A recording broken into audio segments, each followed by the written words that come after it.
अस्सलाम वालेकुम। आज जो हम चैप्टर करेंगे आ, उसका ताल्लुक इन्वेंट्री से है और हमने फर्स्ट चैप्टर जो किया है वो इससे पहले हमने किया है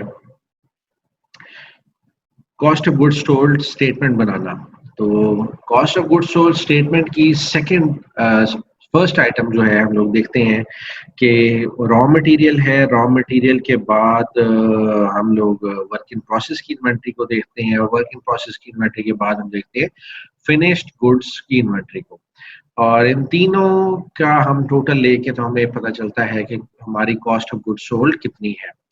तो ये कैलकुलेशंस किस तरीके से की जाती हैं, इसमें क्या चीज इन्वॉल्व है। अगर मैं आपसे ये सवाल करूं कि ये हम किस चीज की कॉस्टिंग करें तो आपका जवाब यही होगा कि सर ये तमाम की तमाम इन्वेंट्री की टाइप्स हैं। इन्वेंट्री जिस पे अभी तक कोई काम नहीं हुआ वो हमारे रॉ मटेरियल है, जिसके ऊपर कुछ काम कर रहे हैं उसको ट्रांसफॉर्मेशन की स्टेज में है, यानी कि उसके ऊपर हम अपना रॉ मटेरियल के ऊपर हम काम करना शुरू कर दिया और हम उसे फिनिश गुड्स की तरफ ले जा रहे हैं तो वर्क इन प्रोसेस में आ जाएगा। और ऐसी इन्वेंट्री जो कि हम फाइनल प्रोडक्ट्स में कन्वर्ट कर चुके हैं वो हमारी होगी फिनिश गुड्स की इन्वेंट्री।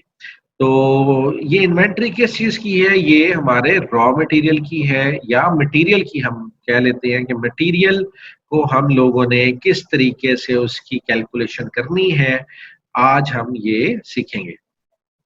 तो लेट्स स्टार्ट अवर लेक्चर। और हमारा जो लेक्चर है वो मटेरियल के ऊपर है। आज मटेरियल की कॉस्टिंग किस तरीके से की जाती है। सबसे पहले मटेरियल की कॉस्टिंग के दो तरीके हैं, एक परपेचुअल इन्वेंट्री सिस्टम है और एक पीरियोडिक इन्वेंट्री सिस्टम है। और ये बहुत ही आसान दो तरीके हैं कि हमने मटेरियल को रिकॉर्ड किस तरह करना है। सबसे पहले मैं आपको ये चीज बता दूं कि मटेरियल को रिकॉर्ड करना क्यों जरूरी है और मटेरियल की रिकॉर्डिंग हम क्यों करते हैं। अच्छा जी, मैं एक फैक्ट्री है हमारी और हम लोगों ने कुछ रॉ मटेरियल खरीद के रखा हुआ है। हमें पता होना चाहिए कि हमारा रॉ मटेरियल हमारे पास कितना है, क्योंकि आप अगर बैलेंस शीट देखें तो उसमें एक आइटम है क्लोजिंग स्टॉक। क्लोजिंग स्टॉक में हम क्या क्या चीज मेंशन करते हैं, ऐसा स्टॉक जो हमारे पास बच गया है। और आपको इस चीज का आइडिया होगा कि बहुत सी कंपनी जब स्टॉक खरीदते हैं बहुत सी कंपनी जब स्टॉक खरीदती हैं तो उसके ऊपर सिंपल पैसा खर्च होता है। और पैसा अगर जब खर्च होता है तो पैसा ब्लॉक भी होने के चांसेस होते हैं। सपोज एक कंपनी जिसके पास 10 लाख रुपए हैं, उसने 7 लाख रुपए का मटेरियल खरीद लिया और वो मटेरियल बिक नहीं रहा, तो उसके पास खर्च करने के लिए कितने हैं, तीन तीन लाख रुपए हैं और वो अपना सर्कल नहीं चला सकता क्योंकि उसकी तमाम की तमाम जो लिक्विडिटी थी वो सारी की सारी स्टक है और उसका तमाम के तमाम पैसे स्टॉक के अंदर फंसे हुए हैं। तो आप अपनी इन्वेंट्री की रिकॉर्डिंग करते हैं और उसको अच्छे तरीके से मॉनिटर करते हैं कि आपके पास इन्वेंट्री कितनी मौजूद है और आपका स्टॉक इन प्रोसेस कितना है। Just wait for a second.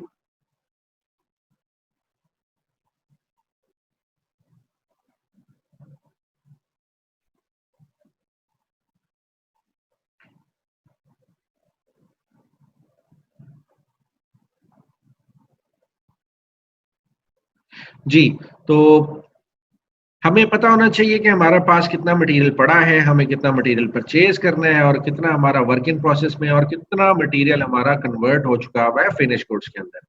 और जब हम मटेरियल खरीदते हैं तो हम इसे सबसे पहले स्टोर करते हैं। स्टोर करने के लिए हमारे पास एक स्पेसिफिक प्लेस होती है अपने फैक्ट्री के अंदर या गोडाउन के अंदर, जिसको हम समझ लें कि हम स्टोर का नाम दे देते हैं। और उस स्टोर के अंदर जितना भी मटेरियल आता है और जितना भी वहां से इशू होता है वो तमाम का तमाम का रिकॉर्ड जो है वो मेंटेन किया जाता है। जिस दिन वो आप स्टोर का के अंदर सामान डालेंगे, ऑब्वियसली स्टोर की एक कैपेसिटी होती है, उसी दिन उसकी रिकॉर्डिंग हो जाती है। और वो स्टोर की कैपेसिटी, अगर आपने मटेरियल बहुत ज्यादा खरीद दिया है तो आपकी स्टोर की कैपेसिटी फुल हो सकती है। इसके अलावा मटेरियल को स्टोर करने के चार्जेस भी होते हैं, that is a separate issue. लेकिन हम लोग ये समझ लें कि जितना भी मटेरियल आप परचेज करेंगे that has to be stored and then that stored material has to be issued for the manufacturing purposes. First, inventory maintenance system के अंदर जो हम तरीका इस्तेमाल करते हैं, the first method is perpetual inventory system. It is continuous record for each inventory item.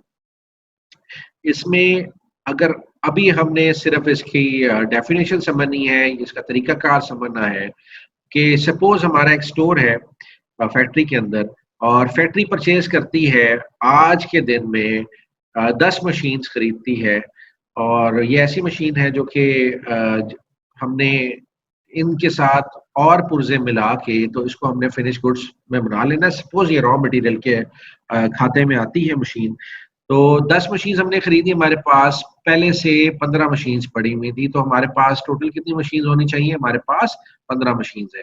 लेकिन अगर कोई मुझसे पूछेगा कि मैंने आज के दिन कितनी मशीन खरीदी, तो मैंने ये अपने सिस्टम में आज के दिन के अंदर एंट्री करनी है। Suppose within after a week मैं 10 मशीन और खरीदता हूँ, तो मुझे उसको उसी टाइम पे रिकॉर्ड करना होगा जिस दिन मेरे पास स्टोर के अंदर वो जमा होती हैं, या स्टोर में मैं उस मशीनरी को स्टोर करता हूँ।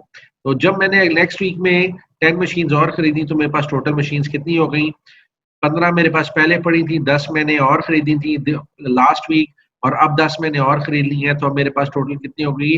15 प्लस 10, 25 प्लस 10, 35। तो ये मैं टाइमली जैसे जैसे मैं स्टोर के अंदर या अपने कोई रॉ मटेरियल स्टोर करता हूँ, या मैं अगर कोई मटेरियल परचेज करता हूँ, तो उसकी फौरी तौर पे मैं एंट्रीज कर लेता हूँ। तो इसको हम कहते हैं परपेचुअल इन्वेंट्री सिस्टम। अगर मैं इसी स्टोर में से कोई 15 मशीन मैं इशू करता हूँ, तो क्या मुझे उसको रिकॉर्ड करना चाहिए, क्या नहीं करना चाहिए? मुझे जब मैंने इस इन्वेंट्री में, मैं अपने स्टोर के अंदर इन्वेंट्री के अंदर इजाफा किया, तब मैंने रिकॉर्ड किया, तो ऑब्वियसली जब मैं इसमें कमी करूंगा तो उसको भी मुझे रिकॉर्ड करना चाहिए।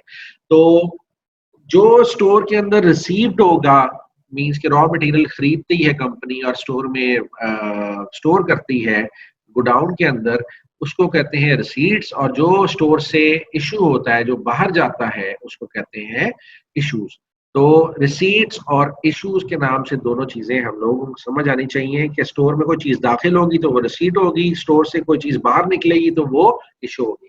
परपेचुअल इन्वेंट्री सिस्टम में जो इसकी की पॉइंट है कि जैसे ही कोई ट्रांजैक्शन समझ लें कि हम कोई रिसीट या इशू करेंगे, उसको उसी टाइम पे हम रिकॉर्ड कर लेंगे। Next is the second system is periodic inventory system. अच्छा, इसमें क्या होता है कि we do not keep a continuous record of inventory. ये पुराना सिस्टम है और ये इस सिस्टम की बहुत ज़्यादा खामियां भी हैं, लेकिन ये मैं आपको बताता चलूँ, इसमें क्या होता है कि अगर आपने कोई सामान खरीदा है तो आप सिंपली उसको स्टोर में रख देते हैं, और साल के एंड पे या पीरियड एंड पे आप उसके अंदर से जितना सामान आपने इशू किया होता है वो आप माइनस कर लेते हैं, और जितना आपने रिसीव किया होता है वो उसको प्लस कर लेते हैं। तो अल्टीमेटली आपके पास एक क्लोजिंग स्टॉक आ जाता है कि आपके पास कितना stock at the end of the period आपके पास पड़ा हुआ है। तो इन दोनों सिस्टम्स को देखते साथ ही आपको आइडिया हो रहा होगा कि पीरियोडिक इन्वेंट्री सिस्टम जो है वो इस कदर अच्छा सिस्टम नहीं है जितना कि परपेचुअल इन्वेंट्री सिस्टम है। अब थोड़ी सी हम इसकी डेफिनेशंस और इसको डिटेल से देख लेते हैं कि हमारे पास ये क्या क्या बता रहा है कि इसके एडवांटेजेस क्या हैं। परपेचुअल इन्वेंट्री सिस्टम में के एडवांटेजेस ये हैं कि it protects material from theft और लॉस। जी, हम जब हर चीज का रिकॉर्ड होगा तो चोरी करने वाला चोरी नहीं कर पाएगा। उसे पता है कि स्टोर कीपर को या मैनेजर ऑफ द स्टोर्स को पता चल जाएगा कि मेरा कोई सामान कम हुआ है। It helps in reducing waste and spoilages. आपको पता होगा कि आपकी इन्वेंट्री में से कोई चीज इधर उधर नहीं होगी, और वेस्टेज को भी आप उसमें कंट्रोल कर सकते हैं। वेस्टेज किस तरह होता है कि बहुत सी चीजें ऐसी होती हैं कि वक्त के साथ साथ पुरानी हो जाती हैं, ऑब्सोलीट हो जाती हैं, या उनके खराब होने के चांसेस ज्यादा हैं। तो इस तरह की इन्वेंट्री सिस्टम आप यूज कर सकते हैं, जिस तरह के अगर आपका फ्रूट्स का गोडाउन है या आपका कोल्ड स्टोरेज है या आप पेरिशेबल आइटम्स रखते हैं, तो वहां पे आपको इसका ज्यादा फायदा है। Inventory levels can be fixed and observed. Inventory levels का मकसद ये है कि आपके पास हर टाइम पे कितनी इन्वेंट्री होनी चाहिए। सपोज मैं आपको एक छोटी सी एग्जांपल देता हूँ कि एक यूनिवर्सिटी जाने वाला बच्चा कहेगा कि यार मेरे पास नई शर्ट्स जो हर सीजन में मेरे पास जो है वो शर्ट्स होनी चाहिए, 10 टी शर्ट्स होनी चाहिए और 5 मेरे पास पैंट्स होनी चाहिए। तो जब भी उनमें से 5 में से कोई खराब होगी तो मैं नई पैंट खरीद लूंगा, या 10 में से कोई शर्ट पुरानी हो जाएगी या फट जाएगी तो मैं उसमें से एक शर्ट को रिप्लेस कर लूंगा। तो स्टोर्स के अंदर इसी तरह ही होता है। कंपनीज के अंदर वो क्या करती हैं, जैसे ही एक स्पेसिफिक लेवल, सपोज मैं कहता हूँ कि कंपनी ने कहा कि जी मेरे पास हर टाइम पे 100 आइटम्स रॉ मटेरियल की मौजूद होनी चाहिए, ये एक लेवल है। अब जैसे ही 100 के करीब उसका इन्वेंट्री लेवल पहुंचेगा, वो अलार्मिंग सिचुएशन उनके लिए क्रिएट हो जाएगी। वो फौरी तौर पे अपने मैनेजर को बताएगा, स्टोर कीपर के, जनाब ये 100 को हिट करने लगा है, आप इसकी इन्वेंट्री बढ़ा दें। तो अगर खुदा न खास्ता वो 100 से नीचे चला जाता है इन्वेंट्री लेवल, तो इतना कोई इशू नहीं होता, लेकिन इसके अगेंस्ट उन्हें अपना नया स्टॉक अरेंज करना पड़ता है। ऐसा ना हो कि उनके पास रॉ मटेरियल जीरो हो जाए, इससे पहले, इस स्टेज से पहले ही वो अपने लिए इन्वेंट्री अरेंज कर लेते हैं, क्योंकि कंपनीज में, फैक्ट्रीज के अंदर प्रोडक्शन कॉन्टिन्यूस चल रही होती है। तो अगर आपके पास रॉ मटेरियल नहीं होगा जिसके ऊपर आप काम कर सकें, तो ऑब्वियसली आप अपनी फिनिश गुड्स बना ही नहीं सकते, क्योंकि प्रोसेसिंग में, प्रोडक्शन में कोई चीज नहीं होगी और आपकी लेबर फ्री बैठेगी, आपकी मशीनरी मुफ्त में चलेगी। तो कंपनीज ये सिचुएशन कभी भी नहीं चाहती कि वो फ्री में किसी को वेजेस दें, और एक्स्ट्रा अखराजात को ऑब्वियसली वो रिड्यूस करने की कोशिश करते हैं। नेक्स्ट है जी, it serves as a moral check. जी बिल्कुल, मॉरल चेक ये रखता है अपने एम्प्लॉयज के ऊपर। It helps in highlighting slow moving and obsolete inventory.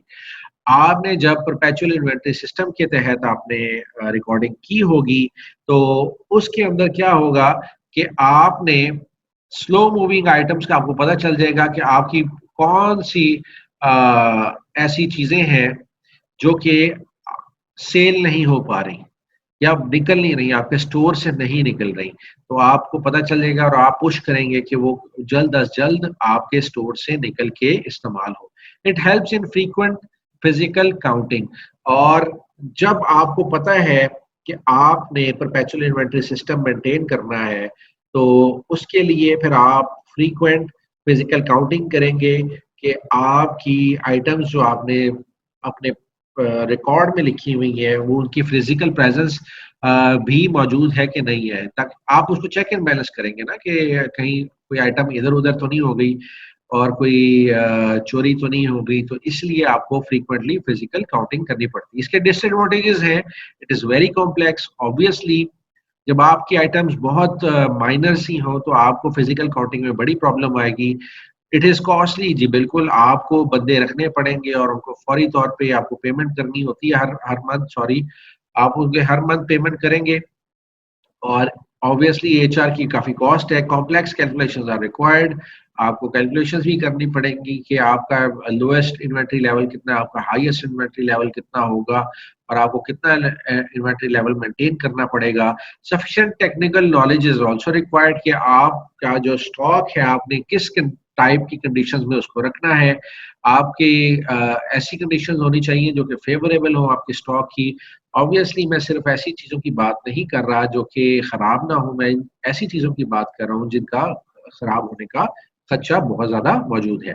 इसके अलावा पीरियोडिक सिस्टम के एडवांटेजेस देखते हैं। इट्स वेरी सिंपल, वाकई बहुत सिंपल है। सामान आया, उठा के रख दिया स्टोर के अंदर, ताला लगा दी, जब चीज इस्तेमाल की तो कर ली, और साल के आखिर में हमने देखा कि हमारे पास स्टॉक कितना पड़ा है। It is very cheap. Obviously हमें कोई बंदे रखने की जरूरत नहीं है, कोई कैलकुलेशन ज्यादा करनी नहीं पड़ती, और आपको ज्यादा टेक्निकल नॉलेज की जरूरत नहीं है। इसके डिसएडवांटेजेस है, it does not protect materials from theft और लॉस। बिल्कुल ये कोई चोरी के अंदर बिल्कुल मददगार है ये, कि जब आपको पता ही नहीं है कि आपका स्टॉक कितना है, तो कोई कुछ भी ले जाए तो आपको पता चलेगा नहीं। तो no help in reducing wastage and spoilage, ये मदद नहीं करता। अगर कुछ चीज खराब हो रही है तो होती रहेगी, आपने तो स्टोर करके रखी हुई है अपनी तरफ से। लेकिन अगर अनफेवरेबल कंडीशंस हैं तो पेरिशेबल आइटम्स आपकी जो है वो जल्द अज जल्द हमें इस्तेमाल करनी चाहिए, लेकिन इस सिलसिले में वो इस्तेमाल नहीं होगी। In inventory levels can not be fixed and observe, आप इन्वेंट्री लेवल्स को फिक्स नहीं कर सकते और ऑब्जर्व भी नहीं कर सकते। और इस तरह की जो टेक्निकल कंडीशंस हैं, या आप टेक्निकल तरीके से जिस तरीके से मॉनिटर कर रहे हैं अपनी इन्वेंट्री को, वो आप बिल्कुल भी नहीं कर पाएंगे। अच्छा जी, इसके अंदर जनरल एंट्री के अंदर थोड़ा सा इसके डिफरेंस है। जनरल एंट्री में परपेचुअल सिस्टम और पीरियोडिक सिस्टम के अंदर थोड़ा सा फर्क है, उसको हम देख लेते हैं। अगर हम क्रेडिट किसी से सामान खरीदते हैं तो हम क्या करते थे, पहले एंट्री हम करते थे परचेजेस अकाउंट, अकाउंट्स पेबल, जिस बंदे का अगर नाम लिखा होता तो हम उसका नाम लिख देते थे। तो लेकिन परपेचुअल इन्वेंट्री के अंदर हम लोग इसको एज एन इन्वेंट्री ट्रीट करते हैं और हम लिखते हैं इन्वेंट्री टू अकाउंट्स पेबल। लेकिन पीरियोडिक के अंदर हम simply purchase account to accounts payable लिखते हैं। तमाम की तमाम जो हमने सिंपल फाइनेंशियल अकाउंटिंग पढ़ी है सोल प्रोप्राइटर की, वो हमें यहाँ पे अप्लाई होती नजर आएगी पीरियोडिक इन्वेंट्री सिस्टम के अंदर। लेकिन परपेचुअल के अंदर हमें थोड़ी सी डिफरेंट देखने में मिलेगी। और अगर आपने कोई क्रेडिट सेल की है तो आपको आपकी एंट्री है परपेचुअल इन्वेंट्री सिस्टम के अंदर account receivable to sales revenue. और पीरियोडिक इन्वेंट्री सिस्टम में भी सेम है, लेकिन परपेचुअल के अंदर एक एंट्री और आ जाएगी, वो सीजीएस टू इन्वेंट्री आ जाएगी। और सीजीएस इसलिए आएगी कि आप जितने का सामान है उतने की इन्वेंट्री आपके पास से जा रही है, तो इन्वेंट्री को आप क्रेडिट कर रहे हैं सेकेंड यहाँ पे, और फर्स्ट ये इन्वेंट्री डेबिट हुई है, तो हमें पता चलना चाहिए कि हमारी टोटल इन्वेंट्री की वैल्यू कितनी है। इसी वजह से हम इन्वेंट्री को यहाँ पे क्रेडिट करते हैं। तो ऑब्वियसली डेबिट में से क्रेडिट निकल जाएगा तो इन्वेंट्री का बैलेंस आ जाएगा। कॉस्ट ऑफ गुड्स सोल्ड का ये चार्ज होता है, और कॉस्ट ऑफ गुड्स सोल्ड की अमाउंट के अंदर हम लोग जिसको क्लोज करते हैं इस अकाउंट को। नेक्स्ट है जी inventory recorded at the end of the period. हमें कोई परपेचुअल सिस्टम में कोई एंट्री रिकॉर्ड की जरूरत नहीं है, लेकिन हम क्लोजिंग एंट्री करते हैं पीरियोडिक सिस्टम के अंदर, वो है प्रॉफिट एंड लॉस अकाउंट के अंदर क्लोज करते हैं और ओपनिंग इन्वेंट्री के अंदर। फिर हम एंडिंग इन्वेंट्री और प्रॉफिट एंड लॉस के अंदर इसको क्लोज करते हैं। हमें अभी जो हम लोगों ने कॉस्ट अकाउंटिंग के अंदर जो हमने कॉन्सेप्ट सीखने हैं, उसके अंदर अभी हमें इसकी इतनी कोई खातिर खास जरूरत नहीं है, हमने एंट्रीज नहीं सीखनी। लेकिन ये आपकी जनरल नॉलेज के लिए है। जो चीजें हमें सीखनी है वो हमें स्टोर लेजर कार्ड सीखनी है। स्टोर लेजर कार्ड किस तरीके से बनते हैं, स्टोर लेजर कार्ड का मैं बताता चलूं आपको कि स्टोर लेजर कार्ड क्या होता है। Perpetual records are useful in preparing monthly, quarterly or other financial statements. Record used in is normally a store ledger card. ये ऐसा कार्ड है जिसके ऊपर आप रिसीट्स, आपने कितना सामान रिसीव किया, आपने कितनी इन्वेंट्री या कितना मटेरियल रिसीव किया उसको लिखते हैं, और कितना आपने इशू किया, यानी कि आपके पास से कितना सामान, इन्वेंट्री या मटेरियल आपके पास से कितना गया है, और अब आपके पास बैलेंस क्या बचा है। ये हमने तमाम की तमाम जो है वो स्टोर लेजर कार्ड के ऊपर इसकी रिकॉर्डिंग करनी है। और स्टोर लेजर कार्ड के ऊपर जब हम इसकी रिकॉर्डिंग करेंगे तो हमें पता चल जाएगा हमारे रिसीट कितनी है, हमारा इशू कितना हुआ मटेरियल, और हमारे पास बैलेंस कितना है। लेकिन जो फोकस इसमें एक पॉइंट है जिसको की टर्म हम देखते हैं, वो इसमें कहते हैं क्रोनोलॉजिकल सीक्वेंस। जब या जिस दिन भी ये ट्रांजैक्शन अकर होगी उसी दिन हमने इसको रिकॉर्ड करना है, और हम ये डेट्स जो है वो आगे पीछे नहीं करेंगे। खैर जी, ये थी हमें थोड़ी सी जनरल इंफॉर्मेशन हमारी मटेरियल के बारे में। और अब हम एक देखते हैं कि मटेरियल की हैंडलिंग के लिए या मटेरियल को रिकॉर्ड करते हुए हमें क्या क्या प्रॉब्लम्स आ सकती हैं। तो सबसे पहले हमारे सामने ये प्रॉब्लम है, देखें हमें फर्स्ट कॉलम में नजर आती है डेट, उसके बाद यूनिट्स आते हैं और उसके बाद टोटल अमाउंट नजर आ रही है। डेट है 1 जनवरी को हमने 100 यूनिट्स खरीदे हैं और रिसीट किए हैं, रिसीव किए हैं हमने 100 यूनिट्स, लेकिन रेट उसका 10 रुपए है, तो टोटल अमाउंट इसकी बनती है 1000 रुपए। उसके बाद 15 जनवरी को हमने 100 यूनिट्स और खरीदे हैं, लेकिन उसकी प्राइस चेंज हो गई है, वो 12 रुपए है। और जब 12 रुपए का हमने उसको खरीदा तो अब टोटल अमाउंट हमारी जो खर्च हो गई है वो हमारी कितनी हो गई है, 1200 रुपए। अगर कोई मेरे से पूछे कि भाई आपके पास सामान कितना पड़ा हुआ है, तो मेरा क्या जवाब होगा? मेरा जवाब यही होगा ना कि मेरे पास 200 यूनिट्स पड़े हुए हैं। तो मुझे पूछे कि यार इसकी टोटल कॉस्ट कितनी है, मेरा जवाब क्या होना चाहिए?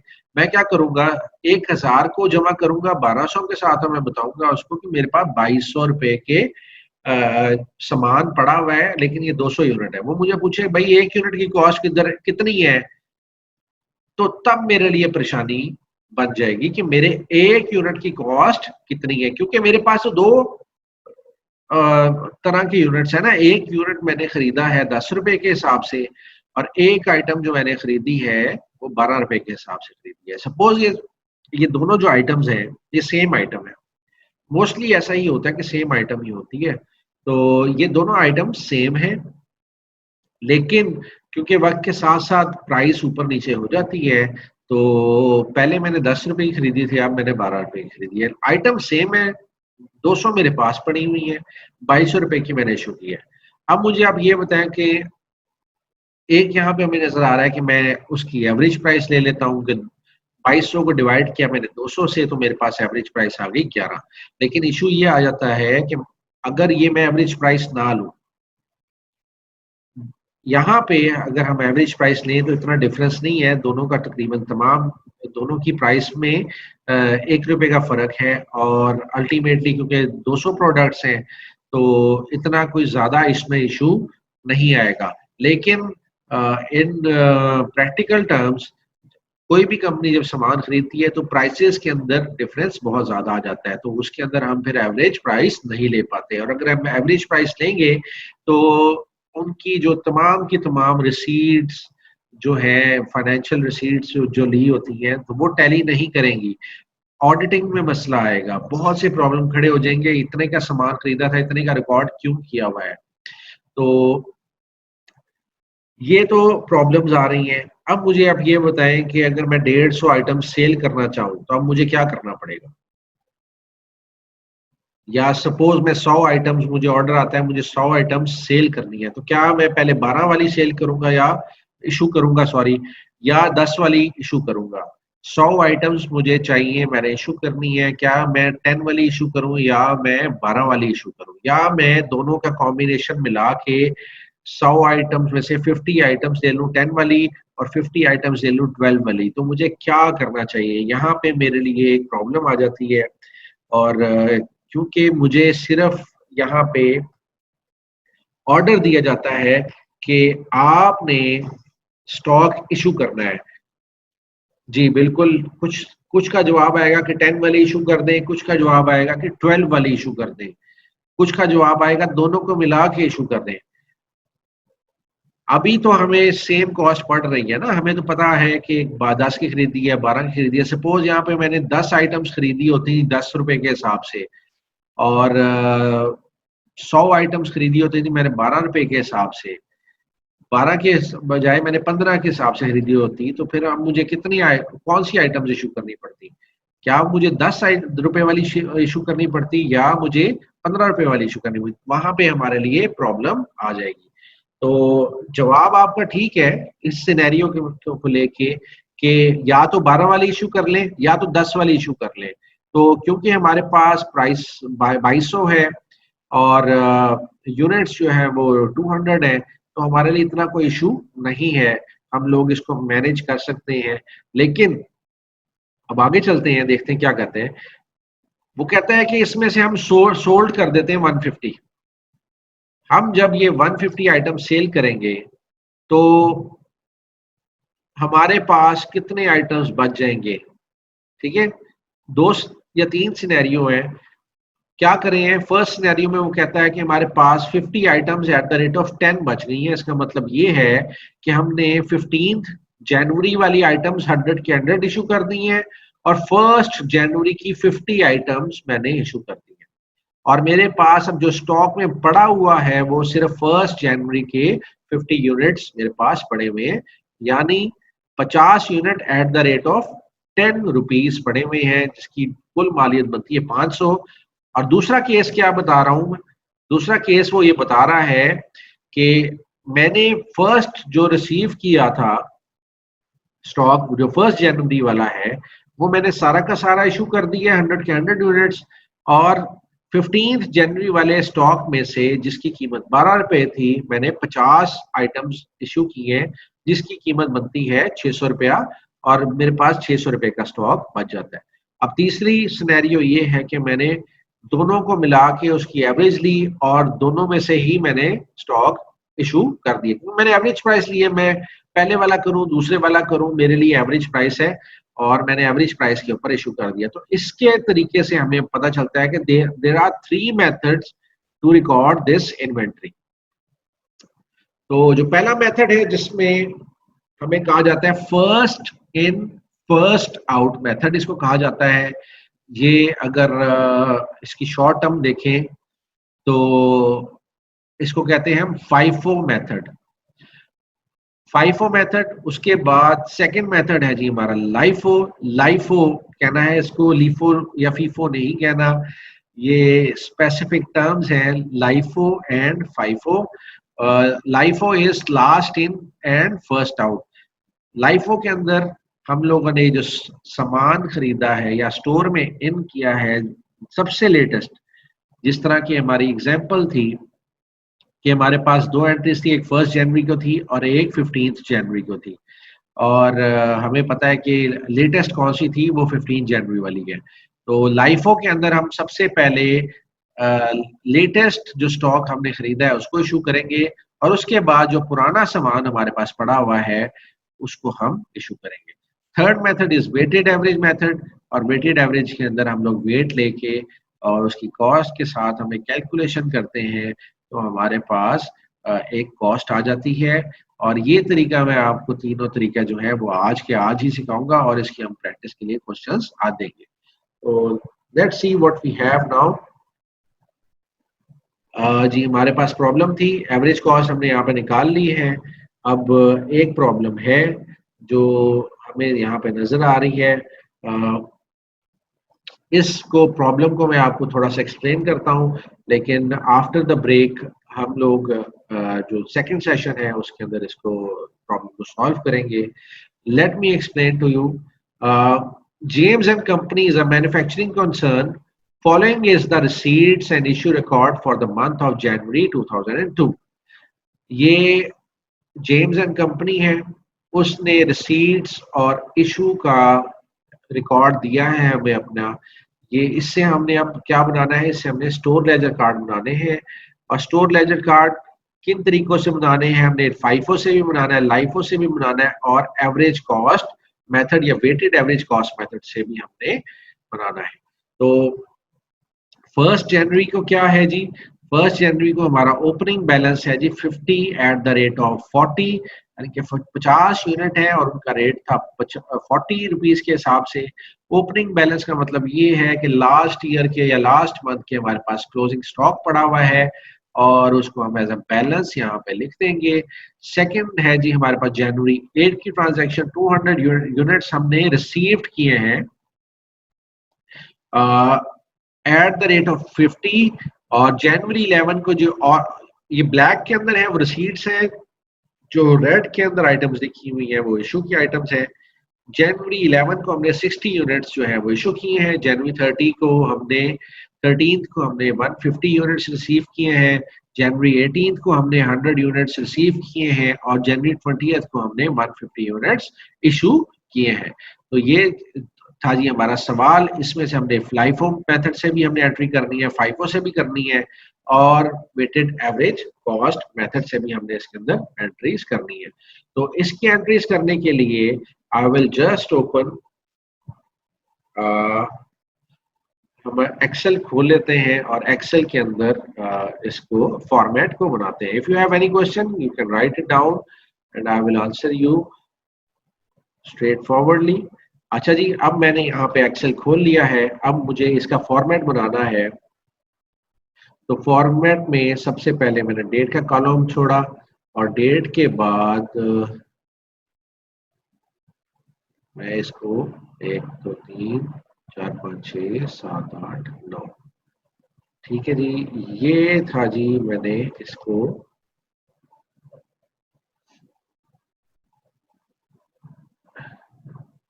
ये मैंने बॉर्डर्स लगा लिए हैं और ये 3 कॉलम्स जो है मुझे सेपरेट बनाने हैं।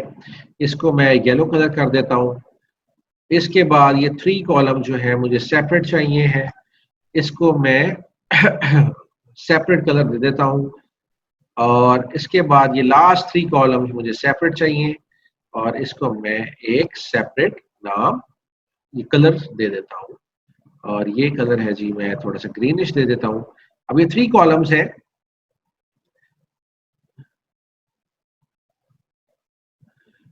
अच्छा जी, अब ये मेरे पास 3 कॉलम्स हैं और सबसे पहले मुझे ऊपर इसके स्पेस बनानी है, इंसर्ट, और मैं इसको मर्ज कर देता हूँ। मर्ज किया मैंने इसको और जी स्टोर लेजर कार्ड्स इसके ऊपर ले देता हूँ। स्टोर लेजर कार्ड, ये मैंने स्टोर लेजर कार्ड बनाने लगा हूँ। सबसे पहले जो कॉलम आएगा उसमें डेट लिखेंगे, ठीक है जी। और इसके अंदर एक और मैं इंसर्ट करता हूँ और ये आपकी आसानी के लिए इसको और खूबसूरत तरीके से मैं बना देता हूँ। हम लोग बड़े मजे से चल रहे हैं जी। और मैं इसकी ये जी, ये जो पहला कॉलम है ये डेट का है। इसके बाद ये रिसीट्स का मैंने खाना बनाया। हर खाने के नीचे जो है, हर जो आइटम है, सपोज रिसीट्स की आइटम है, उसके लिए मैंने 3 खाने उसके लिए बनाए हैं, 3 कॉलम्स बनाए हैं। रिसीट्स के बाद इशू है, इशू के लिए भी मैंने 3 कॉलम्स बनाए और उसके बाद सबसे एंड पे मेरे पास बैलेंस का जो है वो पोर्शन है। बैलेंस के पोर्शन के अंदर भी मैंने 3 खाने बनाए हैं। अब date, receipts, issue and balance, ये है जी आपका स्टोर लेजर कार्ड का फॉर्मेट। और स्टोर लेजर कार्ड का फॉर्मेट आपके सामने है। हमने अब प्रॉब्लम सॉल्व करनी है। If you have any questions you can ask me right now. इसको हम थोड़ा सा बड़ा कर लेते हैं।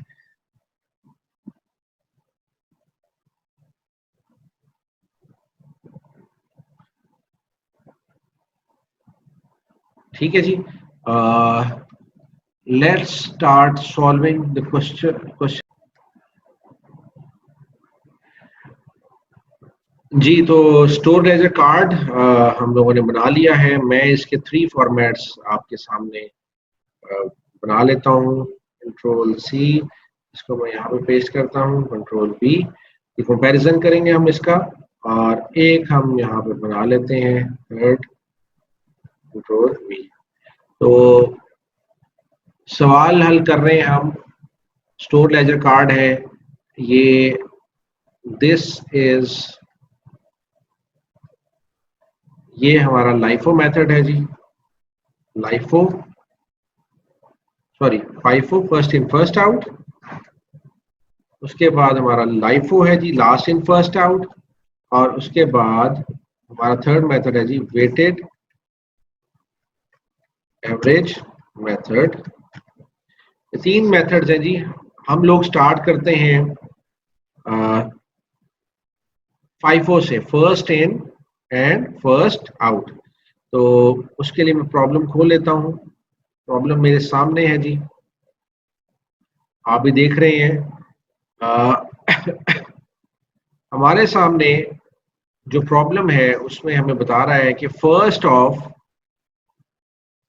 जनवरी फर्स्ट, ये मैंने यहाँ पे जनवरी फर्स्ट यहाँ पे एंट्री की है जी जनवरी 1 को, हमें बता रहा है ओपनिंग बैलेंस 50 यूनिट्स का है जी एट द रेट ऑफ 40। मुझे जनवरी 1 को वो बताता है कि मेरा ओपनिंग बैलेंस है, बैलेंस के अंदर मैं लिखूंगा कंट्रोल एक्स, कंट्रोल किया V, sorry control V, control V. तो opening balance 50 at the rate of 40। अब ये तीन तीन कॉलम्स बने हुए, अब हमारे लिए परेशानी है कि इसके अंदर हम किस तरीके से रिकॉर्ड करें। तो आपने ये जो मैं फॉर्मेट बता रहा हूँ इसको कॉपी करना है, इसको याद रखना है। सबसे पहले हम लिखते हैं क्वांटिटी, फिर हम लिखते हैं एट द रेट ऑफ, और सबसे एंड पे हमारी होती है अमाउंट। ठीक है जी, यहाँ पे भी सेम एज इट इज लिखना है हमने, क्वांटिटी या क्यू लिख लें, एट द रेट ऑफ लिख लें जी, रेट क्या है, और यहाँ पे अमाउंट। अब मैं यहाँ पे क्यू टी वाई लिख देता हूँ, एट द रेट ऑफ लिख दिया जी मैंने यहाँ पे, और उसके बाद यहाँ पे हम लिखेंगे एट द रेट ऑफ, और एंड पे हम लिखेंगे shift eight the rate of, ये हम लिखेंगे यहाँ पे अमाउंट। अब हम सवाल हल करने की तरफ जाते हैं, और सवाल जब हम करेंगे तो हमें पहले वो बताता है कि सबसे पहले कि हमारा ओपनिंग बैलेंस है 50 units at the rate of 40। तो 50 यूनिट्स को हम लोग लिख लेंगे सबसे पहले अपने सामने, 50 units at the rate of 40। तो अमाउंट इनकी कितनी बनेगी, उसके लिए मुझे 50 को मल्टीप्लाई करना पड़ेगा 40 के साथ। जब मैंने दोनों को मल्टीप्लाई किया तो मेरे पास अमाउंट आ गई 2000 की। अच्छा, मुझे यहाँ पे कुछ और लिखने की जरूरत नहीं है, मुझे सिर्फ ये बनाना है और बताना है कि मेरे पास क्या अमाउंट्स है और कितनी क्वांटिटी में है और कितनी क्वांटिटी है। ठीक है जी, ये तीन चीजें मैंने बताई हैं, मेंशन कर दी हैं। सेकंड है जी जनवरी 8।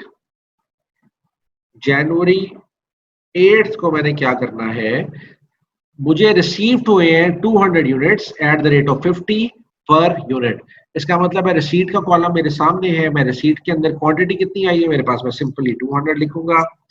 उसके बाद रेट है इसका 50, और इसकी अमाउंट के लिए मुझे 200 को मल्टीप्लाई करना पड़ेगा 50 के साथ।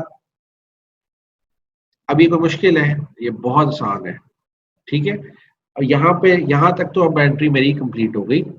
लेकिन आज का दिन खत्म हो गया, जनवरी 8 पे मैं खड़ा हूँ। जनवरी 8 में मेरे पास कोई बंदा आता है, कहता है भाई तुम्हारे पास कितना सामान पड़ा है। मैं स्टोर मैनेजर हूँ या स्टोर कीपर हूँ, आप समझ लें।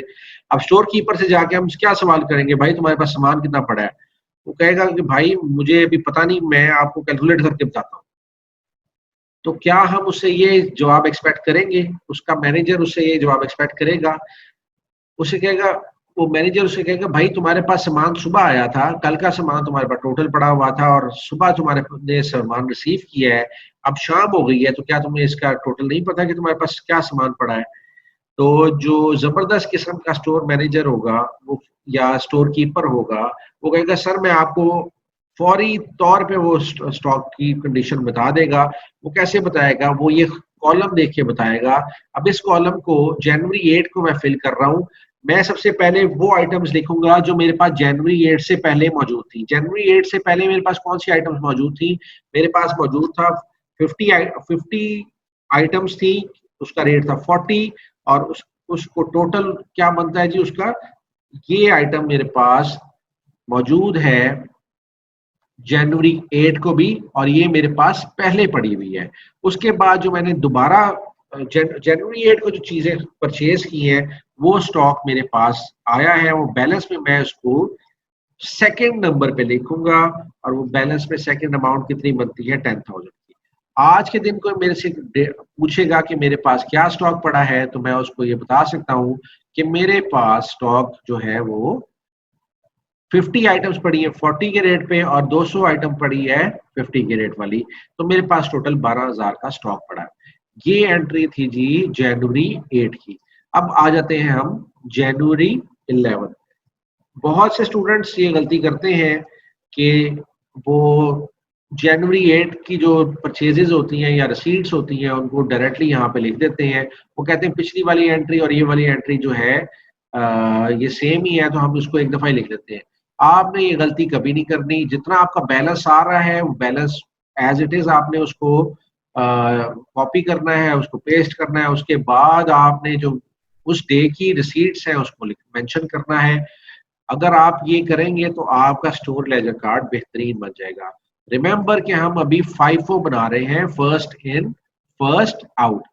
और फाइफो के अंदर जो हम लोग क्या करते हैं कि जो सामान हमें पहले खरीदते हैं उसी को हम पहले इशू करते हैं, फर्स्ट इन फर्स्ट आउट। ठीक है जी। तो जनवरी 11 आ गया है। जनवरी 11 को कहता है कि 60 यूनिट्स हमने इशू की है।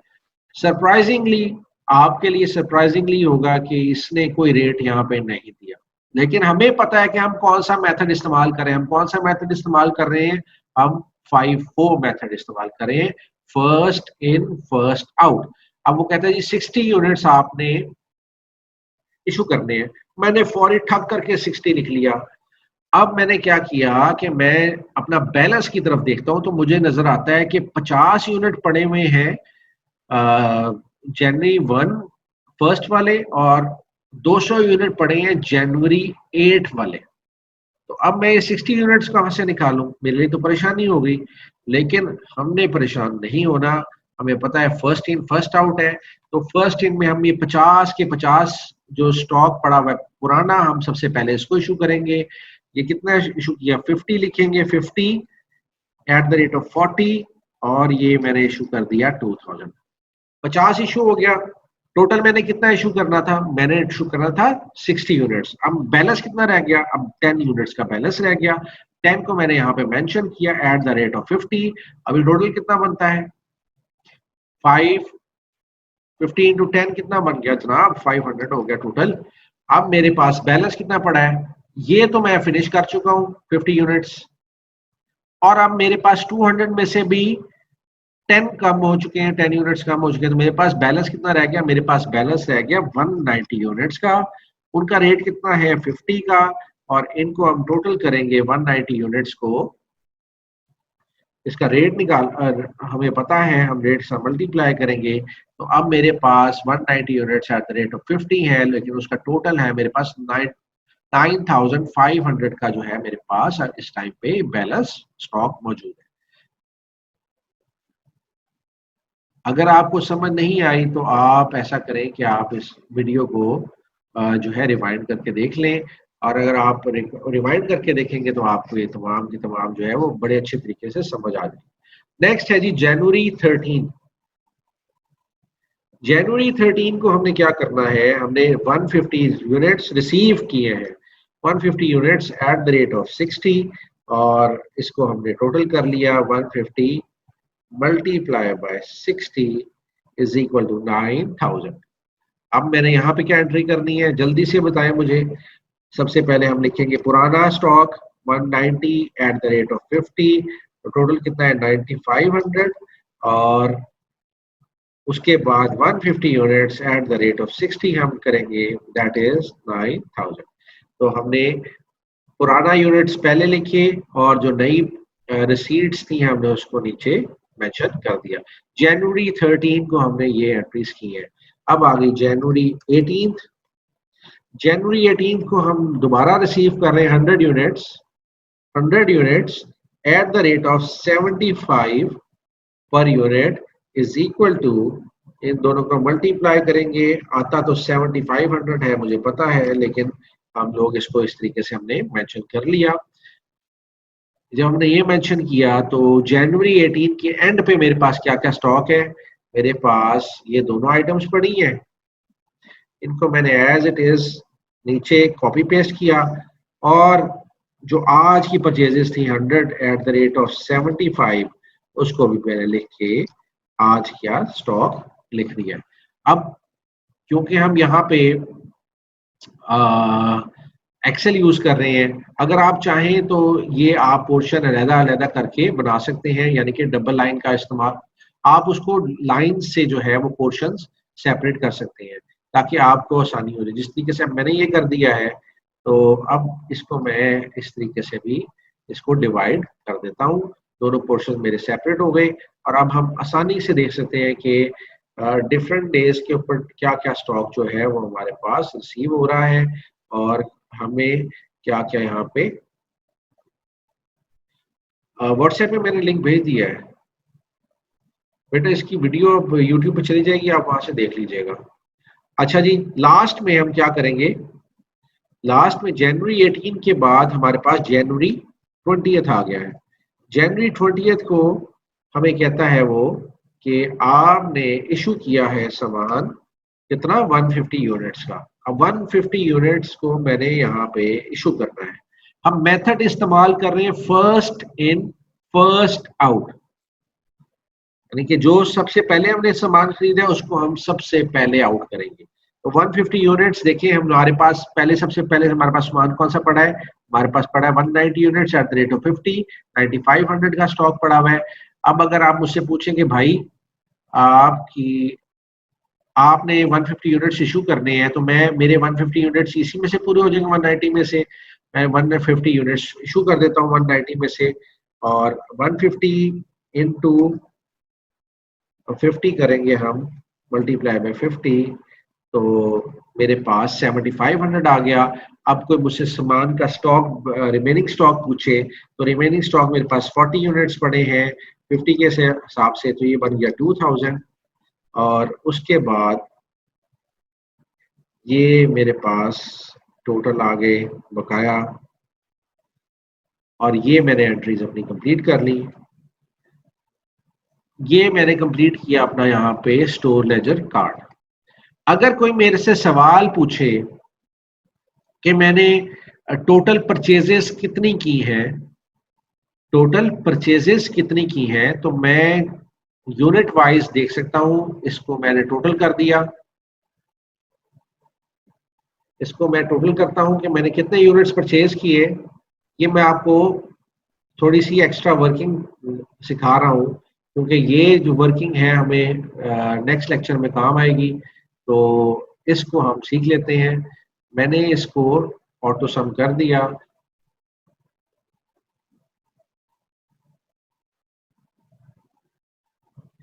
मैंने 400 यूनिट्स परचेज्ड, ठीक है जी, 450 यूनिट्स परचेज किए हैं, और मेरी टोटल परचेजेस की अमाउंट जो बनती है वो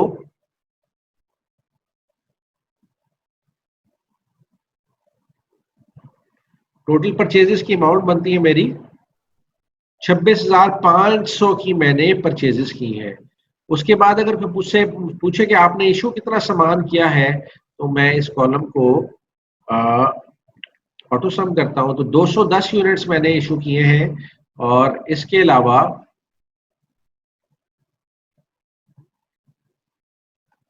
210 यूनिट्स मैंने इशू किए हैं जिनकी मालियत है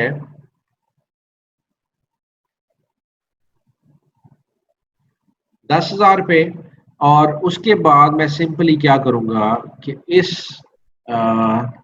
कॉलम का टोटल लूंगा, और मुझे पता चल जाएगा कि मेरे पास क्लोजिंग स्टॉक कितना मौजूद है। क्लोजिंग स्टॉक मेरे पास 18,500 का मौजूद है। टोटल आइटम्स अगर मैं देखना चाहूँ टोटल आइटम्स मेरे पास कितनी है, तो मेरे पास टोटल आइटम्स निकल के आएंगी 290 आइटम्स थी मेरे पास। और मैं आपका सवाल देख लेता हूँ। सर आपको जो भी क्वेश्चन है आप लिखते जाए साथ साथ, ठीक है। तो this is the store ledger card for FIFO। अब मैं last in first out method इस्तेमाल करते हैं। लास्ट इन फर्स्ट आउट का मतलब क्या है जी, कि आपने जो सामान खरीदा है बाद में उसको सबसे पहले आपने इशू करना है। जो सामान आपने बाद में खरीदा है, लास्ट में खरीदा है, उसको आपने सबसे पहले इशू करना है। फर्स्ट इशू उसका होना चाहिए। लाइफो के अंदर January 1 की डेट है, और हमारे पास ओपनिंग बैलेंस है जी हमारे पास 50 units at the rate of 40। Total बनता है इसका 2000। ये तो एंट्री हमें सबको क्लियर है। January 8 को हमने स्टॉक रिसीव किया है, रिसीट है हुआ कितना 200 at the rate of 50, 200 at the rate of 50, 5 to 10, 10,000 बन जाता है जी, 10,000 ही बनेगा। अब हमने क्या करना है यहाँ पे, सबसे पहले हमने लिखना है जो पुराना स्टॉक हमारे पास पड़ा हुआ है वो हमने मेंशन किया 2000, और उसके बाद नेक्स्ट कॉलम में हमने जो आज के दिन परचेज किया यानी कि 8 जनवरी को परचेजेस की हैं या हमने स्टॉक रिसीव किया है उसको हमने यहाँ पे मेंशन किया, और 50, 5 टू 10, ये यहाँ पे 10,000 आ गया। अब मेरे पास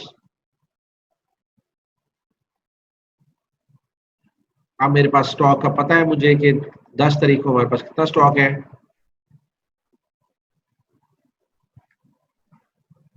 मैंने इसको हाईलाइट कर दिया है। जनवरी 11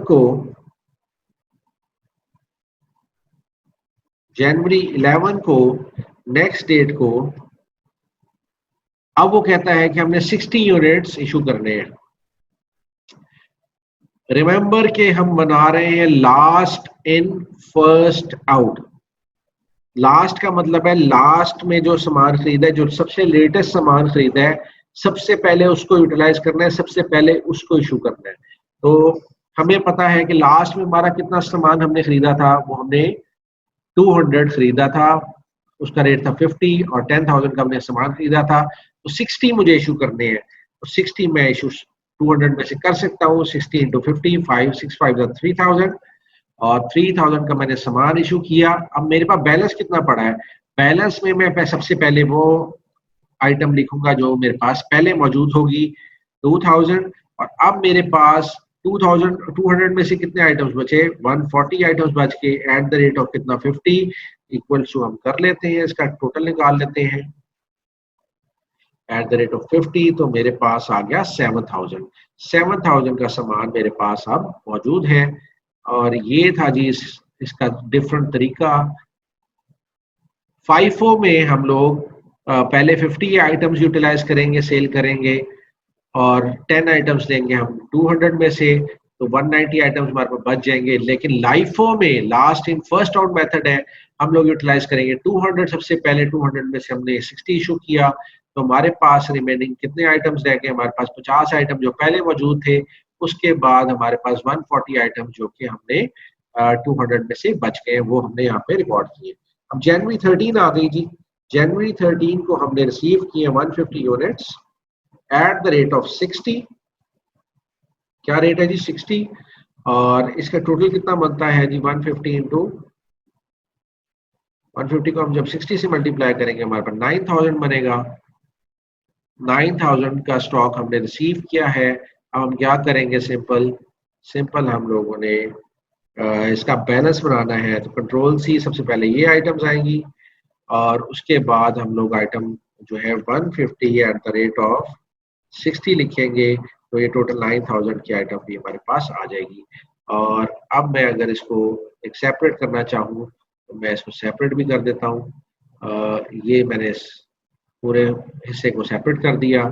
जनवरी 13 के बाद जनवरी 18 आ जाती है। जनवरी 18 को मैंने 100 यूनिट्स रिसीव किए 75 के हिसाब से, 7500 बनता है। और 7500 के अलावा अब मेरे पास स्टॉक कितना पड़ा है, ये तमाम के तमाम आइटम्स एज इट इज मैंने उसी तरीके से उसी सीक्वेंस से मैंने रिकॉर्ड किए और साथ में इसके अंदर इंक्लूड कर दिया 100 items eight the rate of 75 और 7500 यूनिट्स यहाँ पे मैंने इसको मेंशन कर दिया। तो अब आप देखेंगे कि थोड़ी थोड़ी तब्दीली जो है लाइफो और फाइफो में जो है हमें नजर आने लग गई है। अब जनवरी 20 पे हम खड़े हैं। जनवरी 20 को क्या हुआ कि हमने इशू किए 150 यूनिट्स।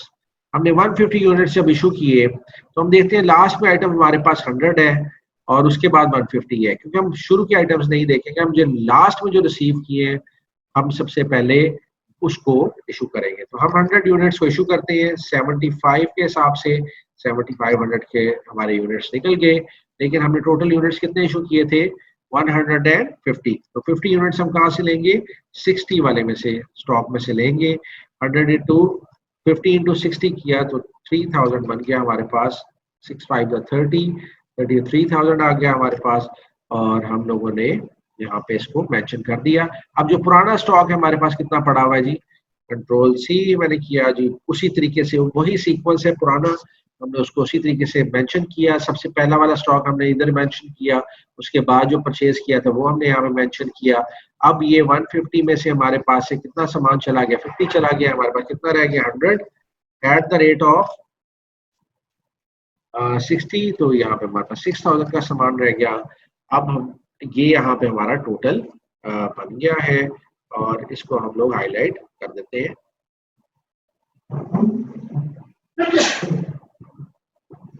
अल्हम्दुलिल्लाह। और eight the end of the day हमने इसको, इसके भी टोटल्स करने हैं, और टोटल कर लेता हूं मैं। याद रखिएगा ये लास्ट कॉलम के मैंने सिर्फ इतने से पोर्शन का टोटल ले रहा हूं मैं, और ये मेरे पास क्लोजिंग स्टॉक आया है जी। क्लोजिंग स्टॉक की वैल्यू कितनी है, और ये क्लोजिंग स्टॉक का नंबर कितना है कि कितने आइटम्स पड़े हैं। ये मेरे पास ये टोटल मैंने इशू कितने किए हैं, ये इसका टोटल है। इसको इशू भी कह सकते हैं, और कॉस्ट ऑफ गुड्स सोल्ड भी कह सकते हैं। Most of the cases cost of goods sold बन जाएगी। ये नंबर ऑफ आइटम्स जो है वो नंबर ऑफ आइटम्स हमने जो इशू किए हैं वो अभी 210 आ गई। अब ये जो हमने परचेजेस किए हैं, परचेजेस की हैं या हमने रिसीव्ड किए हैं आइटम्स, वो है 26,500 उसकी परचेजेस हैं हमारी। और उसके बाद ये नंबर जो है कि नंबर ऑफ आइटम्स हमने कितने परचेज किए हैं, वो हमारे पास 450 आ गए हैं। और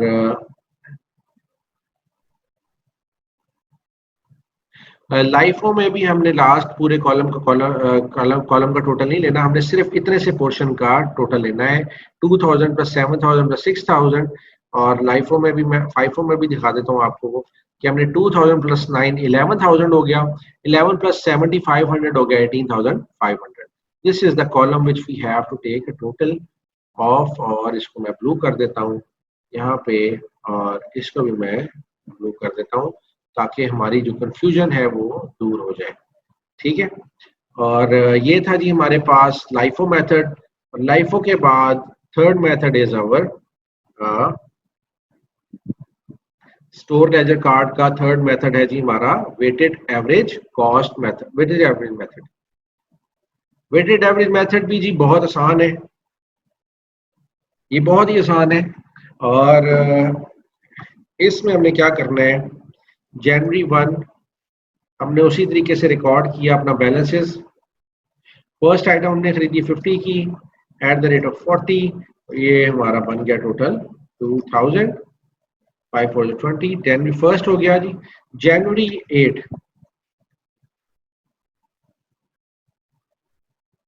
सेकंड है जी, जनवरी 8। जनवरी 8 को हमने परचेजेस किए हैं 200 units at the rate of 50। 5 2 10, ये 10,000 की हमने आइटम्स परचेज कर। अच्छा, अब बेटा समझने की बात है, वो समझना हमने क्या है कि अब हमने इसको रिकॉर्ड कैसे करना है। ये हमारे पास फर्स्ट कॉलम का एंड आ गया, इसको मैंने सेपरेट कर दिया। अब हमने क्या करना है, we have to take this, इसको मैं हाईलाइट कर देता हूँ, ये मैंने ब्राउन किया, और इसको मैंने ब्राउन कर देना है, इसको भी मैं ब्राउन कर देता हूँ। ये दो आइटम्स हैं, ये दो सॉरी ये दो अमाउंट्स के कॉलम है, ठीक है जी। ये दोनों अमाउंट्स के कॉलम है, और अमाउंट्स के अंदर चलो मैं कंट्रोल सी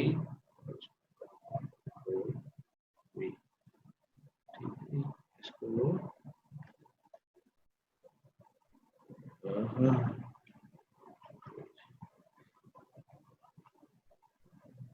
जी, तो अब क्या किया हमने,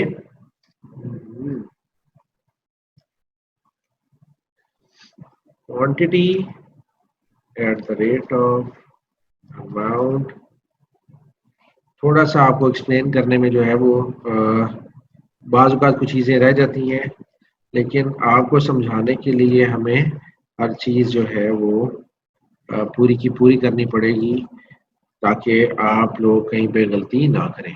चलें जी, हमने देखना है कि हमारी जो बैलेंस की अमाउंट है वो कितनी है, वो है हमारी 2000। हमने इस अमाउंट को सेपरेटली कैलकुलेटर पे हमने लिख लिया, ठीक है जी।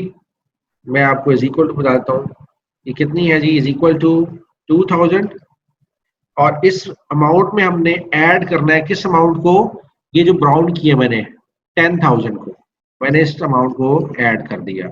ये कितनी बन गई, ये 12,000 है। 12,000 की अमाउंट मैंने यहाँ पे मेंशन कर दी। ये मैंने टोटल अमाउंट जो है वो मेंशन कर दी है 12,000 की अमाउंट के कॉलम में, ठीक है। और अब मेरे पास क्वांटिटी कितनी है जी, क्वांटिटी मैं देखता हूँ, क्वांटिटी को मैं दूसरा कलर दे देता हूँ। कलर्स की हमारे पास बहुत ज्यादा वैरायटी है जी। मैं orange colour, orange pinkish colour है, और मैं ये आपको कलर दे देता हूँ। तो ये क्वांटिटी कितनी है जी, पहले हमारे पास क्वांटिटी थी हमारे पास 50, और अब मैंने कितनी परचेज कर ली है, वो मैंने कर ली है 200 की। तो मेरे पास क्वांटिटी कितनी हो गई है, 250। अब जो नेक्स्ट स्टेप है वो है हमने इसका रेट निकालना। रेट निकालेंगे, अब कुछ लोग हैं वो कहेंगे जी वेटेड एवरेज मेथड है, हम क्या करेंगे कि हमें क्या करना चाहिए, हमें क्या करना चाहिए कि हम लोग जो रेट है क्वांटिटी एट द रेट जो है, पहला पहला रेट था जी हमारा 40 का, पहला रेट था हमारा 40। उसके बाद जो नया आइटम्स खरीदे हमने, वो कितने खरीदे हमने, 50 के खरीदे हैं। तो कितना हो गया टोटल, टोटल 90 है। तो दो दफा ट्रांजैक्शन किए हमने, तो 90 को डिवाइड कर देंगे 2 से, 90 को हम डिवाइड करेंगे 2 से, तो रेट आ जाएगा हमारे पास 45। तो यहाँ पे हम कितना रेट लिख दें, हम यहाँ पे 45 रेट लिख दें। तो क्या ये सही होगा, तो मेरा जवाब होगा कि ये गलत तरीका है, this is totally wrong, this is not the way to do your question. क्योंकि आप यहाँ पे देखें कि अगर हम ये 45 के हिसाब से हम तमाम आइटम्स को ले लेते हैं, तो 45 इंटू, मैं कैलकुलेशन करता हूँ एक रफ सी, 45 इंटू 300, तो कितना बनता है, वो 13,500 की अमाउंट बनती है। लेकिन हमारे पास कितने अमाउंट, ये टोटल अमाउंट कितनी बनती है, हमारे पास 12,000 का स्टॉक है। तो 12,000 का स्टॉक कितने पे चला गया, बैठे बैठे ही हमने 13,500 का बना दिया। तो क्या ये इतने का बनना चाहिए, नहीं, ये बनना चाहिए टोटल 12,000 का, क्योंकि 2,000 का पहले हमारे पास स्टॉक पड़ा हुआ था और 10,000 का हमने स्टॉक परचेज किया। तो ये दोनों को जब अमाउंट को हमने ऐड किया तो हमारे पास बनता है 12,000 का स्टॉक। हम क्या करेंगे, what we have to do is, हमने ये जो कॉलम है अमाउंट का, इसको डिवाइड करना है क्वांटिटी से, ठीक है। इसको हम डिवाइड करेंगे क्वांटिटी से, तो हमारे पास रेट आ जाएगा। तो वो रेट क्या आया जी हमारे पास, वो रेट आया हमारे पास 48 का। यहाँ पे एक छोटी सी गलती मेरे साथ हुई, 45 इंटू 250 करना था मैंने, 250, ये 11,250 का बनता है, जो कि उससे कम है, सॉरी, जो कि रेट 12,000 से कम है। लेकिन अगर मैं 48 का रेट लेता हूँ 250 यूनिट्स पे, तो मेरा टोटल पूरा होगा। मैं ये आपको करके भी दिखा देता हूँ, 250 equals to 48 multiply by 250 is equal to 12,000। अब यहाँ से ये तरीका है जो हमने इस्तेमाल करना है। इसकी कोर क्या है जी, अमाउंट का कॉलम का जो टोटल है वो हम उससे डिवाइड करेंगे क्वांटिटी के कॉलम से। ठीक है जी। हम क्या करेंगे, सबसे पहले ये दो अमाउंट्स को ऐड करके लिख देंगे।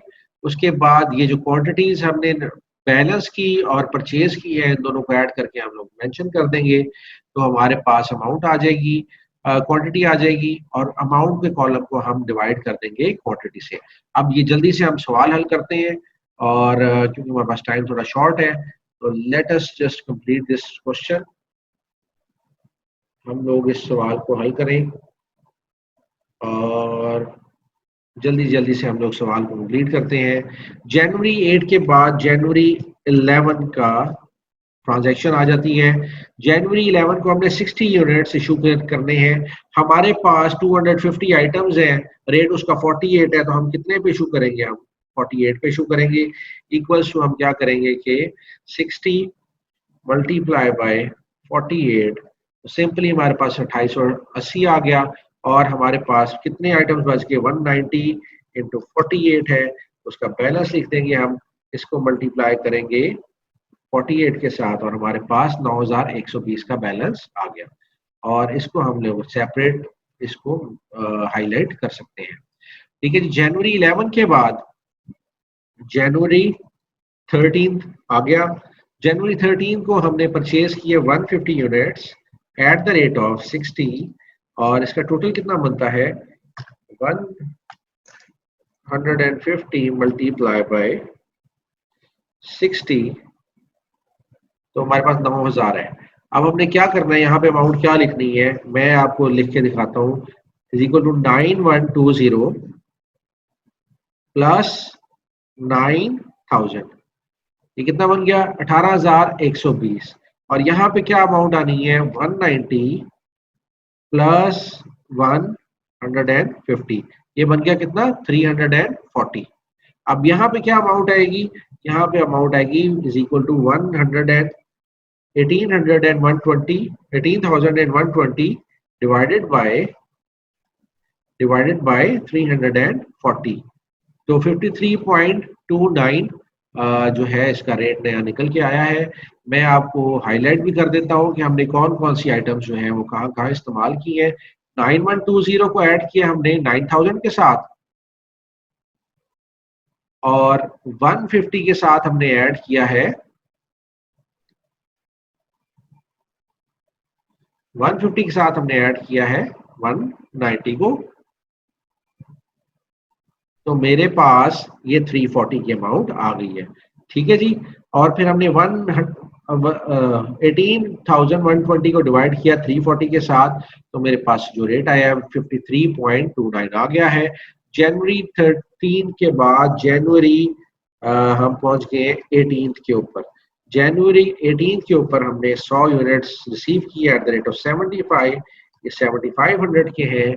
और अब मैं क्या करूंगा, मैं यहाँ पे सेम फॉर्मूला इस्तेमाल करूंगा, दिस प्लस 18,120, मेरे पास अमाउंट आ गई। अब मेरे पास क्वांटिटी टोटल लेनी है, तो मैं क्वांटिटी को दोनों को ऐड करूंगा, तो मेरे पास आ गई 440। And now I am concern about the rate. Rate के लिए what I have to do is 25,620 को मैं डिवाइड करूंगा 440 से, तो मेरे पास रेट आ गया 58.22727। ठीक है जी। अब ये मेरे पास रेट आ गया, और जनवरी 20 को मुझे स्टॉक इशू करना है कितना? 150 units at the rate of, मैं रेट को इसी तरह से कॉपी कर लेता हूँ, कंट्रोल सी और कंट्रोल वी मैंने किया यहाँ पे, ओ सॉरी, इसको मैं करता हूँ 58.22727, इसको मैंने मल्टीप्लाई किया। आप 58.227 की जगह 23 कर सकते हैं इसको, और मेरे पास ये अमाउंट आ गई है। अब मैं रिमेनिंग देख लेता हूँ मेरे पास कितने यूनिट्स रह गए। 440 माइनस 150, मैंने अब मेरे पास आइटम निकल के आ जाएगी कि मेरे पास अब टोटल आइटम्स कितनी है, और वो आइटम आ गई 290, और इसका रेट क्या है जी? इसका रेट सेम है 58.22727, और इसको मैंने मल्टीप्लाई करना है दोनों को आपस में, और मेरे पास टोटल अमाउंट निकल आएगी कि मेरे पास टोटल स्टॉक कितने का है। मेरे पास यहाँ पे 16,885 का जो है वो क्लोजिंग स्टॉक है। इसको मैंने हाईलाइट कर दिया और आपकी इतला के लिए अर्ज है कि ये मेरे पास क्लोजिंग स्टॉक की वैल्यू जो है वो यही है 16,885। और अगर मैं चाहूँ तो मैं अपनी परचेजेस की अमाउंट भी निकाल सकता हूँ। इस कॉलम का टोटल करूंगा तो मेरे पास टोटल परचेजेस की अमाउंट आ जाएगी। इस कॉलम का टोटल करूंगा तो मेरे पास कॉस्ट ऑफ गुड्स सोल्ड आ जाएगी। और मेरा जो क्लोजिंग स्टॉक है यहाँ पे वो है 16,885 का। Just a point two remember कि आप यहाँ पे देखें कि लाइफो में आपका जो क्लोजिंग स्टॉक की वैल्यू थी 15,000 आ रही थी, फाइफो में आपकी क्लोजिंग स्टॉक की वैल्यू आ रही है 18,500 और वेटेड एवरेज के अंदर आपकी क्लोजिंग स्टॉक की वैल्यू आ रही है 16,885। तो ये हर हाल में हर सिनेरियो के अंदर आपकी जो क्लोजिंग स्टॉक की वैल्यूज हैं वो चेंज करेंगी क्योंकि आपने मेथड जो है वो तब्दील कर दिया है इसका रिकॉर्ड करने का। तो this is all about LIFO FIFO and weighted average. ये था आपका आज का लेक्चर और इंशाल्लाह नेक्स्ट लेक्चर में हम इसको कंटिन्यू करेंगे इस टॉपिक को and we will close this topic in the next class as well. Or this is all from today. Or if you have any questions, you can ask me.